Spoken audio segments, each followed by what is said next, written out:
अस्सलाम वालेकुम। Hi everyone, welcome to my channel Samaj biology with Sami Sama. Definitely हमने फर्स्ट ईयर का जो पहला चैप्टर था जो सेल बायोलॉजी से रिलेटेड था तो वो टोटली हमने पढ़ लिया। उसके बाद हमने दूसरा चैप्टर जो रिलेटेड था बायोलॉजिकल मॉलिक्यूल जैसे प्रोटीन, कार्बोहाइड्रेट, लिपिड, इसके हवाले से हमने डेफिनेटली उसको डीपली जितना हो सके उसको आपके लिए हमने सिंपलेस्ट कर दिया। आज हमारा जो नेक्स्ट जो तीसरा चैप्टर है वो है रिलेटेड टू एंजाइम। डेफिनेटली हमें पता है कि एंजाइम एक ऐसा बायो कैटलिस्ट है जो क्या करता है, स्पीड अप कर देता है क्या को, रिएक्शन को। जैसे कि अगर मैं जितने भी केमिस्ट्री में जितने भी केमिकल रिएक्शन होते हैं तो डेफिनेटली उसमें कुछ ऐसे कैटलिस्ट होते हैं जो क्या करते हैं, केमिकल रिएक्शन को क्या करते हैं, तेज आउट करते हैं, फास्टेस्ट कर देते हैं। लेकिन उससे क्या हो जाती है, काम जल्दी से हो जाती है और उसके बाद कैटलिस्ट वापस उधर निकल जाती है। बिल्कुल एज अ जो है बायोलॉजी में कुछ कुछ ऐसे जो है माइक्रो मालिक्यूल्स है जो क्या करते हैं, एज अ कैटलिस्ट के तौर पर इस्तेमाल होते हैं, जिनका नाम है डेफिनेटली एंजाइम। ठीक है, एंजाइम एक ऐसा बायोलॉजिकल कैटलिस्ट है जो क्या करता है, speed up the chemical reaction. यानी हमारे बॉडी के अंदर जितने भी मेटाबॉलिज्म हो रहा है, ठीक है, एनाबोलिज्म की सूरत में या कैटाबोलिज्म की सूरत में, यानी हमारे बॉडी के अंदर कोई चीज़ बन रहा है या टूट रहा है, उसमें सारा जो यानी वर्क है वो एंजाइम की वजह से है। यानी एंजाइम एक ऐसा बायोलॉजिकल कैटलिस्ट है जो क्या करता है, हमारे बॉडी के अंदर जितने भी मेटाबॉलिज्म है उनकी जो रिएक्शन को क्या करता है, स्पीड अप कर देता है। तो इससे पहले अगर मैं आपको थोड़ा इसके डायग्राम पे थोड़ा एनालिसिस करूँ, उसके बाद हम आते हैं कि यहाँ पे जो मैंने नोट्स जो है हायर किया है, तो देखते हैं इसको भी आपको अंडरस्टैंड करवाएं, जितना भी हो सके हम इसको सिंपल बना सके आपके लिए। सबसे पहले हम आते हैं इसके डायग्राम पे। ठीक है, जैसे कि हमारे पास यहाँ पे एक डायग्राम है।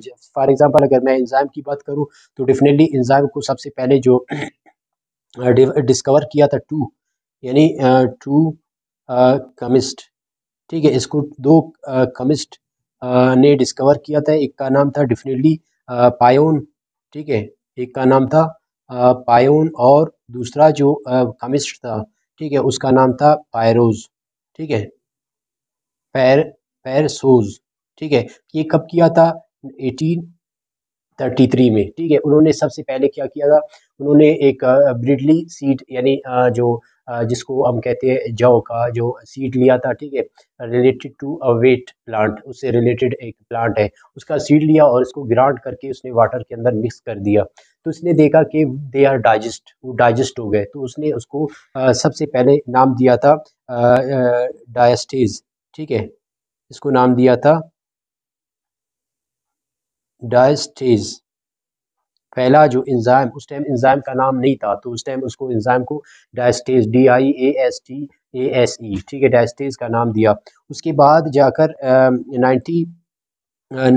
1877 में एक साइंटिस्ट था जिसका नाम था एक फिजिशियन था। ठीक है, एक फिजी एक फिजियोलॉजिस्ट था। ठीक है, एक फिजियोलॉजिस्ट था जिसने क्या किया था, सबसे पहले एंजाइम को नाम दिया था जिसका नाम था वेल वेलिम।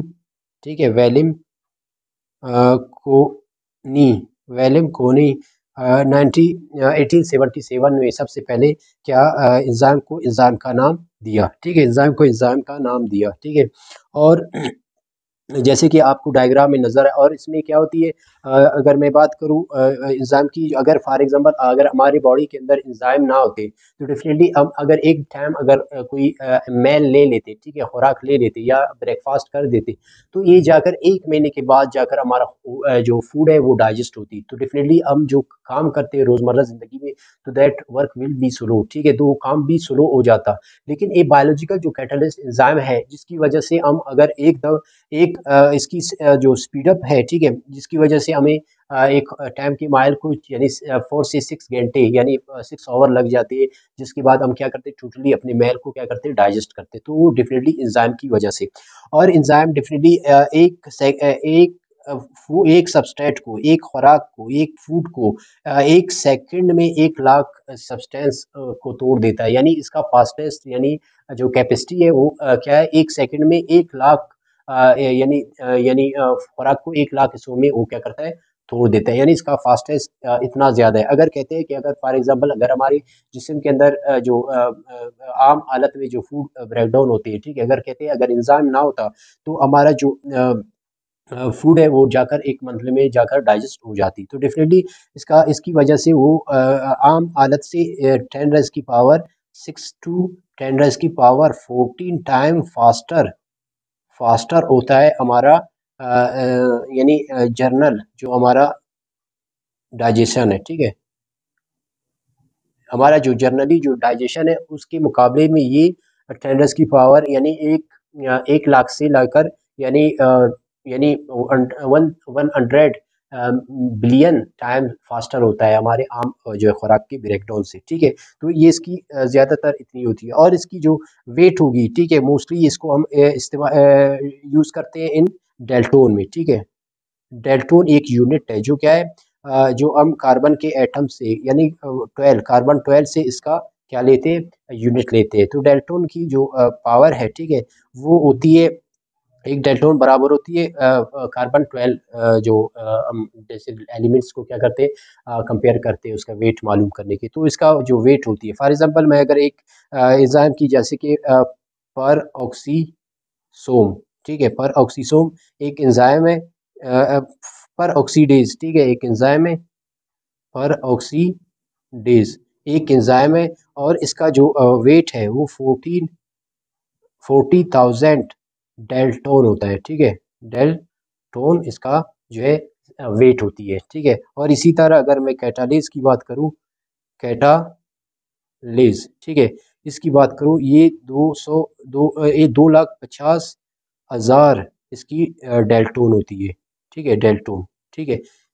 अगर मैं इसको किलो में कन्वर्ट करूँ 250 किलो डेल्टोन, ठीक है? 250 किलो डेल्टोन इसका जो वेट होती है, ठीक है? तो डेफिनेटली एंजाइम अगर किसी चीज़ को ब्रेक डाउन करता है तो रिएक्शन से पहले और रिएक्शन के बाद इनका जो एक्टिव साइड्स है, ठीक है, वो रिमेन सेम। उसका जो एक्टिव साइड है और यानी 1 सेकंड में अगर वो 1 लाख दफ़ा किसी यानी बॉडी को तोड़ देता है तो उनका जो शेप है उन पे कोई इम्पैक्ट नहीं पड़ता, वो सेम टू सेम रहता है, ठीक है? जैसे कि यहाँ पे डायग्राम में ये फॉर एग्जांपल ये सबस्ट्रेट है, ठीक है? ये सबस्ट्रेट है, ठीक है? जब ये आता है तो एंजाइम के साथ अटैच हो जाए, एंजाइम क्या करता है इसमें केमिकल रिएक्शन करती है और उसके बाद इसको क्या करते हैं ब्रेक डाउन करता है और वो 1 से 2 हिस्सों में क्या हो जाती है टूट जाती है। टूटने के बाद वापस क्या हो जाती है इसके साथ अटैच हो जाती है और इसका प्रोडक्ट बनती है। यानी कैटाबोलिज्म एनाबोलिज्म में दोनों अमल हो रहा होता है, ठीक है? इसी तरह अगर इस डायग्राम में आप देखिए तो आपको यहाँ पे और वाज़ेह नज़र आएगा जैसे कि हमारे पास ये सबस्ट्रेट है, ठीक है? ये आकर इस एक्टिव साइट के साथ अटैच हो जाती है, डेफिनेटली ये हमारे पास क्या है एंजाइम है, ठीक है? उसके बाद ये सबस्ट्रेट इसके साथ अटैच होती है और एंजाइम क्या करती है इस पे एक्शन ले लेती है और उसको ब्रेक डाउन कर देती है और ब्रेक डाउन होने के बाद जो इसका एक्टिव साइड यहाँ पे जो था अभी देखिए वहाँ पे भी एक्शन के बाद भी उसका सेम एक्टिव साइड होगा, ठीक है? इसका यानी जो शेप है उसके ऊपर कोई इसका इम्पैक्ट नहीं पड़ता, ठीक है? तो ये था डायग्राम। अब enzyme are proteinaceous thermolabile biocatalyst which speed up the specific biochemical reaction but remain unchanged, ठीक है? जब कोई यानी बॉडी अगर फॉर एग्जाम्पल सब्सटेंस उसके साथ अटैच होती है तो वो क्या करती है क्योंकि वो खुद बना हुआ है प्रोटीन से, ठीक है? डेफिनेटली एंजाइम जो इसकी नेचर है प्रोटीन, डेफिनेटली उसमें प्रोटीन डेफिनेटली उनका बेसिक यूनिट अमाइनो एसिड होती है तो उनसे बना होता है, ठीक है? तो वो कहता है कि ये बायोलॉजिकल कैटलिस्ट है जो क्या करता है केमिकल रिएक्शन में हेल्प करती है जिसमें क्या करती है रिएक्टेंट जो सबस्ट्रेट है उनको क्या करता है ब्रेक डाउन कर देता है प्रोडक्ट में। तो लेकिन उसके प्रोडक्ट के बाद अमल के बाद उसका जो शेप है वो सेम रहता है, उसमें कोई तब्दीली नहीं आता, ठीक है? उसके एक्सप्लेनेशन पे आते हैं। Discovery enzymes are discovered by French chemist, ठीक है, पायोन एंड पेरसोज, ठीक है? पाइन और परसोज ने इसके ऊपर इन्होंने क्या किया 1833 में इन्होंने क्या किया crowd mixture of granted barely seed, ठीक है? उन्होंने बिल्ली सीड ले लिया और उसको ग्रांड करके यानी पीसने के बाद उन्होंने क्या इसको वाटर में डाल दिया और वो क्या हो गए डाइजेस्ट हो गए। तो इन्होंने इनको नाम क्या दिया था डायस्टेज का नाम दिया था, ठीक है? डायस्टेज का नाम दिया। उसके बाद term that enzyme term was given by वूम, ठीक है? एक जर्मन फिजियोलॉजिस्ट था जिसका नाम था विलियम कैन। इन 1877 में इन्होंने सबसे पहले इनको एंजाइम का नाम दे दिया। एंजाइम ड्राइव्ड फ्रॉम, ठीक है, इस ड्राइव फ्रॉम ग्रीक वर्ड जिसका मतलब है इन, ठीक है? इन जाइम, ठीक है? इन का मतलब with in, enzyme mean live in, ठीक है? लिव इन ईस्ट को कहते हैं, ठीक है? तो वो क्या करता है ब्रेक डाउन कर देता है। According to enzymes are very in their occurrence, ठीक है, ये एक जगह नहीं पाया जाती। यानी हमारे सिलेवा से लेकर डीएनए के रेप्लिकेशन पर जो लाइगेज है, जो अमाइलेज है, ठीक है, और डीएनए पॉलीमरेज है, ठीक है, वहाँ तक ये एंजाइम का अमल है, ठीक है, हमारे बॉडी के, यानी जितने भी हमारे बॉडी के अंदर मेटाबॉलिज्म का अमल हो रहा है, ठीक है, तो definitely they it is with the help of enzyme. Enzyme की वजह से हमारे बॉडी के अंदर इतने मेटाबॉलिज्म हो रहे हैं, ठीक है। और इसके साथ occurrence definitely many enzymes are dissolve in cytoplasm, जैसे कि साइटोप्लाज्म में बहुत से जो एंजाइम है वहाँ पे मौजूद होती है, जैसे कि वहाँ पे हमें जो है इसके फार्म में लाइसोसोम की फार्म में वहाँ पे हमें जैसे कि प्रोटीज है, अमाइलेज है, ठीक है, और इसके साथ साथ जो है लाइपेज है, ठीक है, ये कैटालेज है, ठीक है, पेरोक्सीडेज है, ये सारे साइटोप्लाज्म में मौजूद होती है इन द पेरोक्सिसोम या ग्लाइकोसिसोम, या जो है ये लाइसोसोम्स में अंदर मौजूद होती है, ठीक है।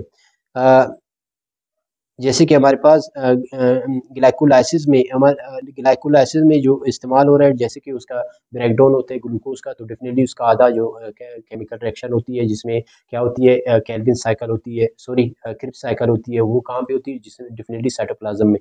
तो वहाँ पे या क्या होती है, बहुत से एंजाइम क्या करते हैं, इसको ब्रेक डाउन करने में हेल्प करती है, ठीक है।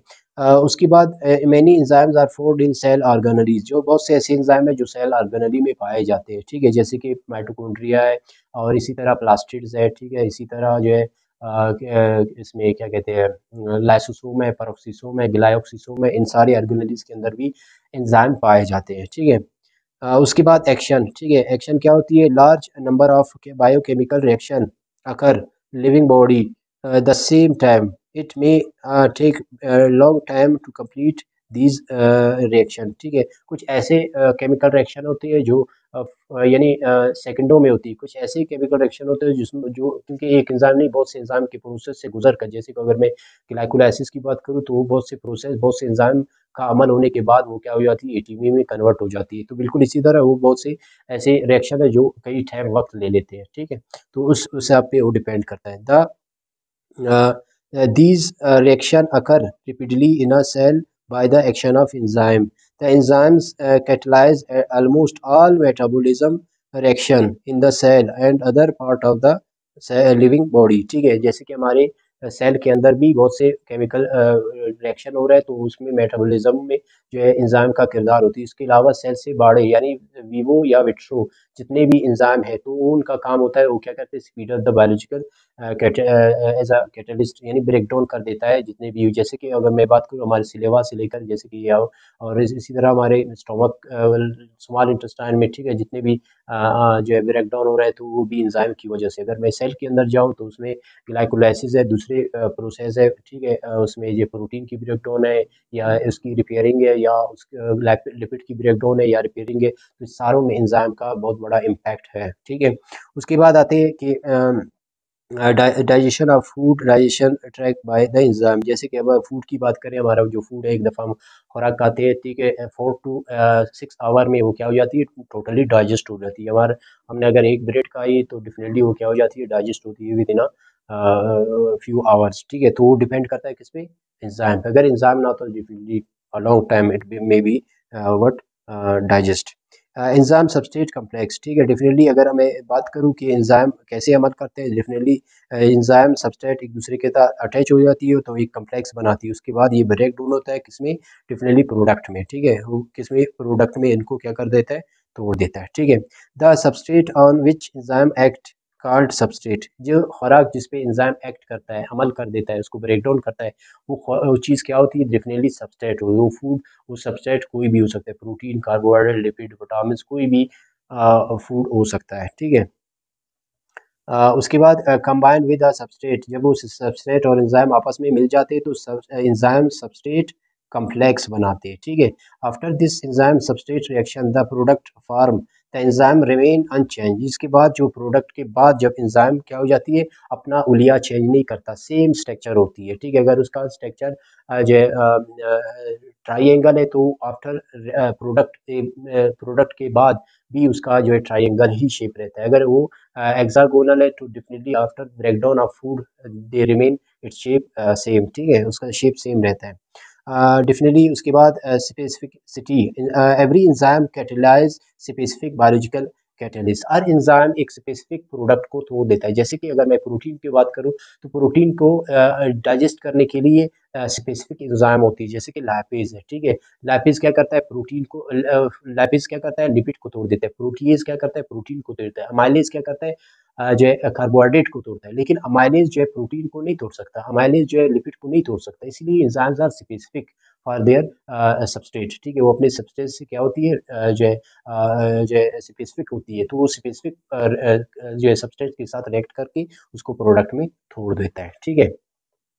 अ, उसके बाद है name. The name enzymes are given in ase, ठीक है। अगर कोई भी एंजाइम हो, ठीक है, किसी चीज़ को तोड़ रहा हो तो उसको हम नाम देते हैं, लेकिन उस नाम के आखिर में एएसई का इजाफा कर देते हैं। एएसई ये शो कर देता है, ये एक इंडिकेटर है that this is the name of enzyme.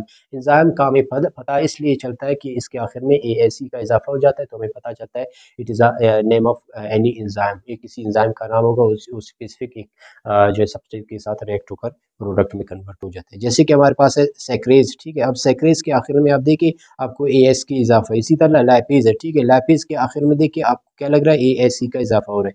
इसी तरह माल्टेज, ठीक है, इसके आखिर में देखिए एएससी का इजाफा हो रहा है। इसका मतलब है कि ये सारे क्या है, एंजाइम है, ठीक है। उसके बाद आती है इसके करेक्टर पे, ठीक है। एंजाइम की जो करेक्टरिस्टिक्स क्या होती है, क्या हमें उनकी खूबी क्या होती है, उसके जो नेचर है क्या होती है, ठीक है।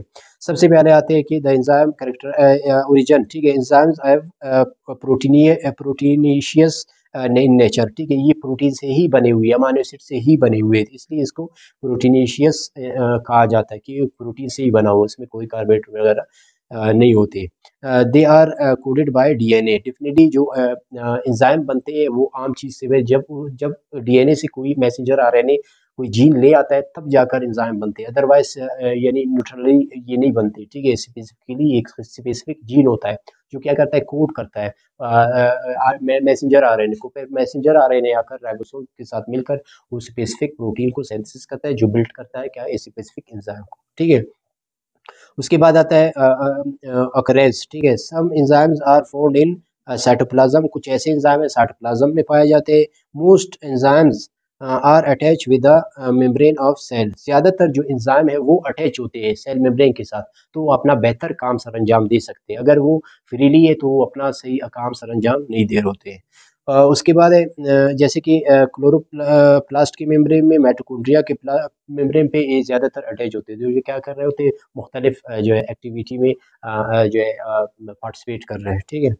शेप, ठीक है। अब एंजाइम का शेप क्या होती है, 3D ग्लोबुलर प्रोटीन। ये ग्लोबुलर प्रोटीन से 3D type of globular protein से इस तरह बना होता है, जैसे कि हमारे पास क्वाटरनरी या टर्शरी स्ट्रक्चर है, ठीक है। उस तरह यानी टर्शरी स्ट्रक्चर की तरह उसका एक ग्लोब लाइक स्ट्रक्चर बन जाती है, ठीक है। उसके बाद है प्रोटीन एक्सेप्ट राइबोजाइम, ठीक है। राइबोजाइम के अलावा जो आरएनए के साथ अटैच होती है वो एंजाइम जो है वो लीनियर होती है, ग्लोबुलर नहीं होती, जैसे कि हमारे पास सेकेंडरी स्ट्रक्चर ऑफ प्रोटीन होती है। इसी तरह क्रिस्टलाइज, ठीक है। प्योर एंजाइम हमेशा क्रिस्टलाइज की शक्ल में पाई जाती है, ट्रांसपेरेंट होती है, ठीक है, प्रोटीन की शक्ल में होती है। अच्छा, specificity, they are specific their activity, वो एक specific activity for specific substrate के लिए। Single enzyme catalyse only one or few similar reaction, ठीक है। जैसे कि हमें पता है कि एंजाइम क्या करते हैं, एक स्पेसिफिक जो है प्रोडक्ट को या उससे रिलेटेड कोई सब्सटेंट हो उसको क्या करता है, ब्रेक डाउन कर देता है, ठीक है। जैसे कि ग्लाइको प्रोटीन है, ग्लाइकोलिपिड है, निक्लोप्रोटीन है, तो इस तरह का वो कर सकता है, ठीक है। अगर प्योर हो तो अच्छी बात है, आसानी से उनके लिए प्रोडक्ट बन जाती है। तो उसके बाद एंजाइम स्टडी, ठीक है। The enzymes can be studied in living cell as well as outside the living cell, यानी उसको हम विट्रो भी जो है एंजाइम को स्टडी कर सकते हैं, और विट्रो भी एंजाइम, जैसे कि हमारे सिलेवा में भी एंजाइम होते हैं, यहाँ पे भी जो विट्रो है, ठीक है, और वीवो अगर सेल के अंदर है उसको भी हम वहाँ पे स्टडी कर सकते हैं, ठीक है। जैसे कि हमारे पास है सेलुलेज, ठीक है। Act as a only cellulase क्या करता है, डेफिनेटली रिएक्ट करता है विद सेलुलोज, सेलुलोज के साथ रिएक्ट उसको प्रोडक्ट में तोड़ देता है। अच्छा सॉरी, बायो कैटालिटिक एक्शन, ठीक है। बायो कैटालिटिक एक्शन क्या होती है एंजाइम का, ठीक है। Enzyme speed up the biological reaction without being consume in a reaction, ठीक है। वो बायोलॉजिकल कैरेक्टरिस्टिक में हिस्सा ले लेता है लेकिन उसके अंदर कोई कंजम्पशन नहीं होती, यानी उसके अंदर कोई तब्दीली नहीं होती, इसके अंदर कोई कमी नहीं होती, बल्कि वो रिमेन सेम रहता है। Mostly the enzymes react are 10 raised की पावर 6 to 10 raised की power 14 time faster than non enzymatic catalyst reaction. अगर यानी एंजाइम के अलावा कोई और चीज़ अगर किसी जो है सबस्ट्रेट को तोड़ रहा है तो उसके मुकाबले में एंजाइम 10 रेज की पावर यानी 1 लाख से लेकर यानी 100 मिलियन प्रोडक्ट यानी टाइम क्या हो जाती है, वो प्रोडक्ट को ज़्यादा आसानी से तोड़ सकती है। तो इसका मतलब है कि यानी उससे यानी करोड़ों गुना ज़्यादा फास्टर जो रिएक्शन है होता है। Enzymes remain unchange reaction they can use again and again, ठीक है। इसीलिए वो जैसे कि मैंने कहा 1 सेकंड में एक एंजाइम स्पेसिफिक एंजाइम एक सबस्ट्रेट को 1 लाख हिस्सों में तोड़ता रहता है, ठीक है। 1 सेकंड में 1 लाख सबस्ट्रेट को वो तोड़ रहा होता है, उसके बावजूद वो रिमेन सेम रहता है, ठीक है। उसमें भी अंदर कोई तब्दीली नहीं आता, यू प्रोडक्ट को तोड़ देता है, दूसरे प्रोडक्ट के साथ रिएक्ट करके उसको तोड़ रहा होता है। तो इतना फास्ट होती है एंजाइम का कैटेलेशन।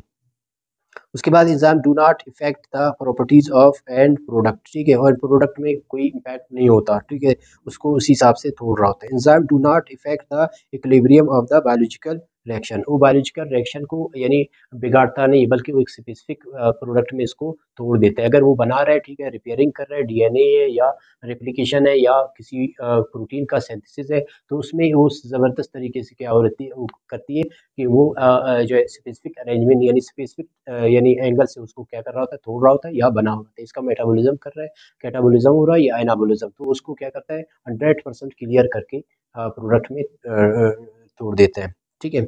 Amount small amount of enzyme can be about change in large quantity of substance, ठीक है। छोटे छोटे एंजाइम भी एक बड़े प्रोडक्ट को आसानी से क्या करते हैं, ब्रेक डाउन कर देते हैं, ठीक है। उसके बाद है वन एंजाइम में कैटलाइज 1000 सब्सटेंस, यानी एक एंजाइम एक सबस्ट्रेट को 1000 इन 1 सेकेंड, ठीक है, 1 सेकेंड में एक सबस्ट्रेट को 1 लाख हिस्सों में तोड़ देता है। The unit is called turn over number, ठीक है, 1 टर्न ओवर नंबर, ठीक है। इसके यूनिट को क्या कहा जाता है, एंजाइम के प्रोडक्ट को 1 टर्न ओवर, ठीक है, नंबर इसको कहा जाता है। Damaging effect some enzymes are potentially damage for their internal cell structure and thus कुछ ऐसे एंजाइम है जो अगर वो फ्रीली हो तो वो क्या करते हैं, सेल के दूसरे ऑर्गेनेलिज वगैरह को क्या करते हैं, डैमेज कर सकते हैं। अगर वो किसी स्पेसिफिक ऑर्गेनेल से बाहर निकले तो वो क्या करते हैं, सेल को नुकसान दे सकते हैं। तो डेफिनेटली द प्रोडक्ट स्ट्रक्चर दस the product an inactive form, इसीलिए वो प्रोडक्ट से पहले क्या हो जाती है, इनएक्टिव नेचर में आ जाती है, ठीक है, इनएक्टिव हो जाती है। एक्टिव उस टाइम हो जाती है जब उसके साथ कोई प्रोडक्ट ऐड हो जाती है, तो डेफिनेटली उसके लिए कोई एंजाइम की दरकार होती है। जब कोई एंजाइम ऐड हो जाता है उसके साथ, फिर वो क्या हो जाती है, एक्शन में आ जाती है। तो वो क्या करती है, जो भी चीज़ आ जाती है उसको ब्रेक डाउन कर रहा होता है, ठीक है। इसीलिए वो इनक्लोज्ड है किसमें, लाइसोसोम्स में, ठीक है। लाइसोसोम में क्या है, इनक्लोज्ड है, ठीक है, लाइसोसोम के अंदर बंद है। अगर वो बाहर निकलेंगे तो damage definitely damage the cell, different organelles, even cell membrane को भी डैमेज कर सकते हैं। जैसे पेप्सिन है, ठीक है, पेप्सिन जो है एक एंजाइम है जो क्या करता है, जब ये फंक्शन हालत में आ जाती है तो वो पेप्सिनोजिन कहलाती है, ठीक है। इसी तरह ट्रेप्सिन है, जब ये एक्शन फॉर्म में आ जाती है तो ट्रेप्नोजिन कहलाती है, ठीक है। ट्रेप्सिनोजिन और ट्रेप्सिन ये क्या होती है, इसका जो है फंक्शनल हालत में आ जाती है तो इसको ट्रेप्नोसिनोजिन कहा जाता है, ठीक है। उसके बाद है ट्रेन को फैक्टर, जैसे कि हमें पता है सम एंजाइम रिक्वायर को फैक्टर टू वर्क, ठीक है। बहुत से ऐसे एंजाइम है जिसको इनऑर्गेनिक कंपाउंड ये या ऑर्गेनिक कंपाउंड उनको मैसर हो जाती है, उनको मिल जाती है, तो वो क्या हो जाते हैं, एक्टिव हो जाते हैं। तो डेफिनेटली उनके लिए को एंजाइम को फैक्टर का होना लाजमी है। अगर को फैक्टर ना होंगे वो इनएक्टिव फॉर्म है, यूवी को फैक्टर इसके साथ ऐड हो गया तो वो क्या होंगे, एक्टिव हो जाएंगे और स्पेसिफिक जो है सबस्ट्रेट को प्रोडक्ट में तोड़ देंगे, ठीक है। नीड फॉर इक्वस मीडियम और वाटर जो एंजाइम बेहतरीन तरीके से फंक्शन कब करता है, जब उसको एक एक्वस मीडियम दिया जाए, ठीक है। एक्वस मीडियम में यानी लिक्विड हालत में कोई चीज़ मिल जाए उसको आसानी से वो प्रोडक्ट में तोड़ सकते हैं as compare to solid medium, ठीक है।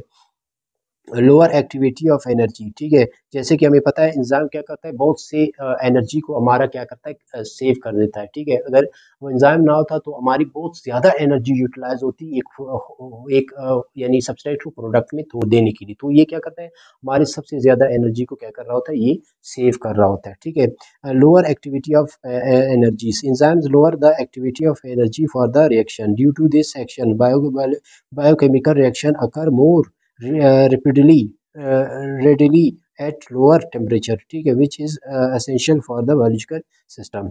Number, some time of a series of enzymes are involved in the for each step of complex molecule pathways, ठीक है। कुछ ऐसी स्टेप्स होती है जिसमें एक नहीं बहुत से एंजाइम हिस्सा लेते हैं और एक प्रोडक्ट को, एक रिएक्टेंट को प्रोडक्ट में तोड़ देते हैं। जैसे कि हमारे पास है क्या, रेस्पिरेशन में ग्लाइकोलाइसिस और फोटोसिंथेसिस में जो है ग्लूकोज का जो है बनना, ठीक है, ग्लूकोज का जो है सिंथेसिस होती है, ठीक है। तो उस नतीजे में और इसमें यानी क्रिप साइकिल में भी बहुत से एंजाइम और जो है केल्विन साइकिल में भी बहुत से एंजाइम इन्वॉल्व होते हैं, जो क्या करते हैं, ग्लूकोज को बनाते हैं और ब्रेक डाउन करते हैं। तो उसमें इसका मतलब है एक एंजाइम नहीं होता बल्कि कुछ ऐसे भी जो है रिएक्शन होते हैं जिसमें एक से ज़्यादा एंजाइम क्या काम सर अंजाम दे रहे होते हैं, ठीक है। उसके बाद है limitation, enzymes work in a limit range of pH, और एंजाइम एक खास पीएच पे ही वर्क करता है। अगर पीएच बढ़ाया जाए, ठीक है, फॉर एग्जांपल अगर मैं बात करूं ट्रेप्सिन की, ठीक है, 4.5 पीएच पे अगर वो जो है ज़्यादा एक्टिव है, ठीक है, अगर इससे पीएच उसका जो है कम हो जाए या ज़्यादा हो जाए तो वो डीनेचर हो जाती है, वो अपना काम को सही तरीके से नहीं कर रहा होता। इसी तरह टेम्परेचर, एक ख़ास टेम्परेचर दरकार होती है, एक ख़ास टेम्परेचर पे क्या हो जाती है, एंजाइम बहुत बेहतरीन तरीके से काम करती है। जैसे 20 से लेकर 35 तक एंजाइम बेहतरीन काम सर अंजाम देती है। अगर इससे ऊपर जाए या नीचे आ जाए, यानी कोल्ड में आ जाए या वर्म में आ जाए, तो एंजाइम भी क्या हो जाते हैं, डीनेचर हो जाते हैं, ठीक है। और इसके साथ साथ सबस्ट्रेट कंसंट्रेशन, अगर इसके अलावा आपने जो है बहुत ज़्यादा सबस्ट्रेट उसके ऊपर डाल दिया तो डेफिनेटली जो है उस पर भी वो डीनेचर हो जाते हैं। फॉर डेली रूटीन में आप फॉर एग्जांपल एक ब्रेड खा लेते हो, ठीक है, लेकिन आपने क्या किया, एकदम 3 ब्रेड आपने खा लिया, तो आपके पास स्पेसिफिक एंजाइम होते हैं तो उसके लोड बढ़ जाती है, जिसकी वजह से वो क्या हो जाती है, डीनेचर हो जाती है, ठीक है। Enzyme need specific temperature, optimum temperature, ठीक है, स्पेसिफिक ऑप्टिमम टेम्परेचर उनको दरकार होती है, यानी 20 या 25 टू 35 टेम्परेचर उनको बेस्ट सूट करते हैं, ठीक है, for their proper function. Low temperature reduce the enzyme activity, ये रिड्यूस कर देता है एंजाइम की एक्टिविटी को। ड्रिंकिंग कोल्ड वाटर ड्यूरिंग मैल के दौरान अगर आप कोल्ड वाटर इस्तेमाल करें, disturb the digestion process of enzyme, enzyme की जो डाइजेशन है उसको क्या करता है, उसको डीएक्टिवेट कर देता है, जिसकी वजह से सही तरीके से प्रोडक्ट नहीं टूटता, ठीक है, जिसकी वजह से इसलिए मैल के टर्म यानी खाने के दौरान आप ठंडे पानी ना, जितना नॉर्मल हो वो आपकी डाइजेशन के लिए इतना ही इंपॉर्टेंट हो जाती है। उसके बाद आई टेम्परेचर डीनेचर और डिस्ट्रॉय द एंजाइम, ठीक है, अगर आई टेम्परेचर हो यानी 35 से अबव यानी 37 से अबव, तो वो भी डीनेचर कर देता है हमारी किसको, एंजाइम को, जिसकी वजह से वो अपना नेचर खो देते हैं, ठीक है, डैमेज हो जाती है। एंजाइम नीड स्पेसिफिक पीएच, हर एंजाइम का एक खास पीएच होता है, जो हमारे सलेवा में होता है उसका और पीएच होता है, जो हमारे स्टमक में होती है उसकी और पीएच होती है, जो हमारे स्मॉल इंटेस्टाइन में उसकी और पीएच होती है, जो हमारे ब्लड में होती है उसकी और पीएच होती है, जो हमारे सेल में होती है उसकी और पीएच होती है, जो हमारे न्यूक्लियस में होती है उसकी और पीएच होती है। वो डिपेंड करता है अपनी पीएच पे, अगर पीएच चेंज हो गया तो डेफिनेटली इट इम्पैक्ट नेचर, उसके नेचर पे इम्पैक्ट करते हैं, जिसकी वजह से वो डीएनए एंजाइम क्या हो जाते हैं, डैमेज हो जाती है। Substance concentration also effect enzyme, तो इसीलिए इसको सब्सटेंस कंसंट्रेशन को भी देखा जाए, ज़्यादा लोड ना खाए, ठीक है, स्पेसिफिक आपका माइल है उस स्पेसिफिक ही का है, ठीक है, उससे ज़्यादा ओवरलोड करोगे तो एंजाइम डीनेचर हो सकते हैं, डैमेज भी हो सकते हैं। Through enzymes speed up the reaction yet cannot initiate the reaction, जब तक उन्होंने पहले प्रोडक्ट को नहीं तोड़ा है तो दूसरे रिएक्टेंट के साथ वो रिएक्ट नहीं करेगा, इसलिए तो हम स्पेसिफिक खाना खा रहे थे, ठीक है। तो ये था इसका थोड़ा इंट्रो, उसके बाद हम आते हैं इसके कोफैक्टर, उसके जो है जो इंसान का स्ट्रक्चर, उसके बाद आते हैं इसके जो है मुख्तलिफ दूसरे part. Okay, thank you very much.